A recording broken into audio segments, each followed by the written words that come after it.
Boris Ravignon, je rappelle que vous êtes maire de Charleville-Mézières, que vous avez notamment vu en 2018 croître le mouvement des Gilets jaunes. Mmh. Qu'est-ce que vous voyez là dans votre commune quant au mouvement du 10 septembre, ce mouvement dont le mot d'ordre est bloquons tout? Est-ce que vous voyez des Français qui sont en train de s'organiser, qui s'apprêtent à bloquer, ou est-ce que c'est seulement un mouvement social noyauté par la gauche et l'extrême gauche? Non, ça va au-delà. On a effectivement, depuis d'ailleurs, ça a d'ailleurs commencé comme ça, enfin sur les réseaux sociaux, on a d'abord eu des gens, je crois, assez peu, affiliés à des partis politiques et qui expriment simplement donc cette colère, ce désarroi, ce sentiment d'abandon qu'on évoquait, au début de notre échange et qui, effectivement, voient peut-être justement, avec un peu de circonspection, un parti politique ou un certain nombre de syndicats essayer de récupérer, la mobilisation. Donc je me demande si finalement l'investissement qui est celui aujourd'hui des LFI, extrêmement fort. Ils ont distribué des tracts tout le week-end sur les marchés pour inviter à participer au pot de départ de Bayrou et à, Hmm. à la journée du 10,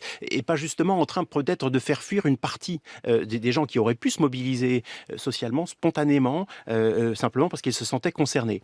Mais Donc des capteurs que vous avez, vous ne vous attendez pas à un mouvement social d'ampleur dans deux je jours? pense qu'il y aura du monde, effectivement, qui sera mobilisé. Est-ce qu'il sera aussi important que les Gilets jaunes? Je me pose la question. Et en 2018, il y avait une mesure qui était l'augmentation de la fiscalité sur le diesel qui encourageait les gens à se Et les 80 mobiliser km/h. pour dire Ouais, non, ouais. effectivement, comme Jérôme Jaffray le disait tout de suite. Aujourd'hui, on est vraiment dans un sentiment d'exaspération et est-ce que ça va les amener à être aussi nombreux dans la rue? C'est encore une interrogation. Sur la